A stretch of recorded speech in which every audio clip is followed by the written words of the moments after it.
पिताजी जल्दी चलिए, वरना मैं आज स्कूल में देरी से पहुंचूंगा। मेरी टीचर बहुत गुस्सा करती है। हाँ हाँ बेटा, अभी चलते हैं, बस 2 मिनट रुको। तो फिर रमेश की पत्नी कमरे से बाहर आती है और रमेश से कहती है, सुनिए जी, आज शाम को आप ऑफिस से जरा जल्दी घर आ जाइएगा।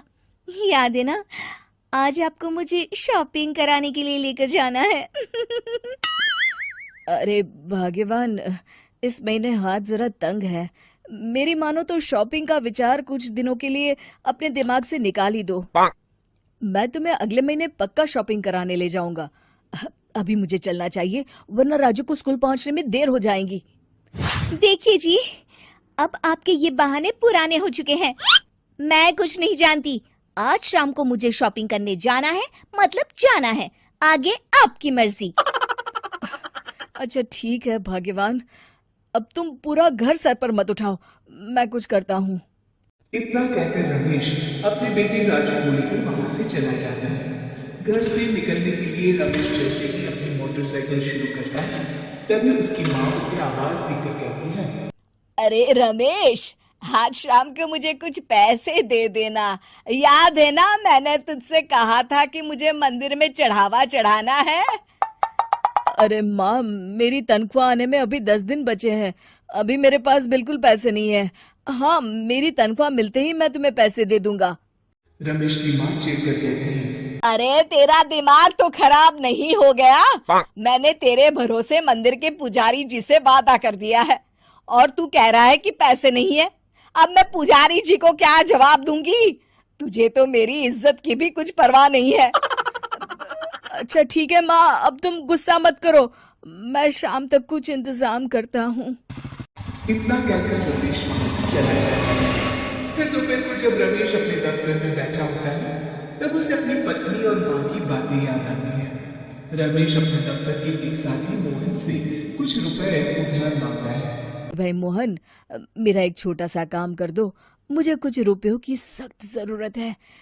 मुझे कुछ दिनों के लिए क्या तुम रुपए उधार दे सकते हो? अरे रमेश भाई, मैं तुम्हें पैसे उधार तो दे सकता हूँ, लेकिन मुझे वक्त पर पैसे लौटा देना। वैसे भी मेरा मानना है कि दोस्ती यारी में कभी पैसों का व्यवहार नहीं करना चाहिए। ये कहावत तो तुमने सुनी ही होगी कि उधार प्रेम की कैंची है। मैं नहीं चाहता कि पैसों को लेकर हमारा रिश्ता खराब हो। अरे मोहन, तुम बिल्कुल चिंता मत करो, मैं तुम्हारे पैसे वक्त पर लौटा दूंगा। फिर मोहन रमेश को पैसे दे देता है। शाम को घर आकर रमेश कुछ पैसे अपनी माँ को देता है और साथ ही अपनी पत्नी को भी शॉपिंग कराने बाजार लेकर जाता है। रमेश की पत्नी और उसकी माँ का स्वभाव जरूरत से ज्यादा खर्चीला होने के कारण दोनों हमेशा बेवजह पैसे खर्च करते हैं। फिर एक दिन, सुनिए जी, अगले हफ्ते हमने छुट्टियों में कहीं बाहर जाने का प्लान बनाया था। आपने पैसों का इंतजाम कर लिया ना? अरे अभी कहाँ, अभी तो मेरे पास बिल्कुल पैसे नहीं है। हम कभी और चले जाएंगे। देखिए जी, मैंने सभी सहेलियों से कह दिया है कि मैं बाहर घूमने जा रही हूँ। अगर मैं नहीं गई तो सब मुझ पर हंसेंगी। आप कहीं से भी पैसों का इंतजाम कीजिए जी। इतना कहकर रमेश की पत्नी वहां से चली जाती है। वहीं दूसरी तरफ रमेश की माँ भी तीर्थ यात्रा जाने की जिद करती है और रमेश से पैसे मांगती है। फिर अगले दिन रमेश एक सेठ से पैसे उधार लेकर अपनी पत्नी और बेटे को घुमाने ले जाता है और अपनी माँ को भी तीर्थ यात्रा पर भेज देता है। लेकिन जैसे ही रमेश अपनी चिट्ठियां लेकर वापस आता है, कर्जदार उसका जीना मुश्किल कर देते हैं। इतना ज्यादा कर्ज एक साथ अपने ऊपर देख रमेश काफी परेशान रहने लगता है। फिर एक दिन राजू की स्कूल की फीस वक्त पर न भर पाने के कारण रमेश को स्कूल में बुलाया जाता है। स्कूल के प्रिंसिपल साहब रमेश को सख्त हिदायत देते हैं कि अगर वक्त पर स्कूल की फीस नहीं भरी गई तो उनके बेटे का नाम स्कूल से काट दिया जाएगा। अपने बेटे की स्कूल की फीस भरने के लिए रमेश अपने दोस्त गिरधारी से कुछ पैसे उधार ले लेता है और स्कूल की फीस भर देता है। रमेश की माँ और उसकी पत्नी खर्चे और घर की जिम्मेदारी संभालते संभालते धीरे धीरे रमेश पूरी तरह कर्ज में डूब जाता है। और तभी एक दिन दफ्तर में काम करते समय रमेश की तबीयत अचानक बिगड़ जाती है और वो बेहोश होकर गिर पड़ता है। उसे जल्दी से पास के एक अस्पताल में भर्ती कराया जाता है। रमेश के घर वालों को ये बात पता चल जाती है तो वे सभी अस्पताल पहुंचते हैं। अस्पताल के डॉक्टर साहब हमें बताते हैं, देखिए, देर रात तक जागने और जरूरत से ज्यादा काम करने की वजह से इन्हें चक्कर आ गया था।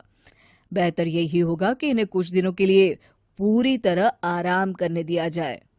रमेश की हालत देखकर उसके बेटे राज को बहुत गुस्सा आता है और वो अपनी दादी और माँ से कहता है, माँ, दादी, मैं इतना छोटा हूँ, फिर भी मैं इतना समझता हूँ कि पिताजी दिन रात दफ्तर में काम करके पैसे कमाते हैं। पिताजी अकेला पूरा घर संभालते हैं और आप दोनों अपने फिजूल के खर्चों के लिए उन पर दबाव डालते रहते हैं। आज पिताजी की हालत के जिम्मेदार तो आप दोनों हैं। राजू की समझदारी भरी बातें सुनकर रमेश की माँ और पत्नी को अपनी गलती का एहसास होता है और दोनों की आंखों में आंसू आ जाते हैं। फिर कुछ दिनों के बाद रमेश की तबीयत एकदम अच्छी हो जाती है और वो पहले की तरह अपने काम पर जाने लगता है। रमेश की माँ और पत्नी अब उसे किसी प्रकार की कोई तकलीफ नहीं देते और ना ही उससे किसी चीज की मांग करते हैं। फिर देखते ही देखते रमेश अपने कर्ज के सारे पैसे चुका देता है। उसकी जिंदगी पहले की तरह अच्छी हो जाती है और वो अपने परिवार के साथ खुशी खुशी रहने लगता है। शिक्षा, हमारे रिश्ते एक तराजू की तरह होते हैं जिसकी दोनों ओर जिम्मेदारी और समझदारी का वजन बराबर होना चाहिए।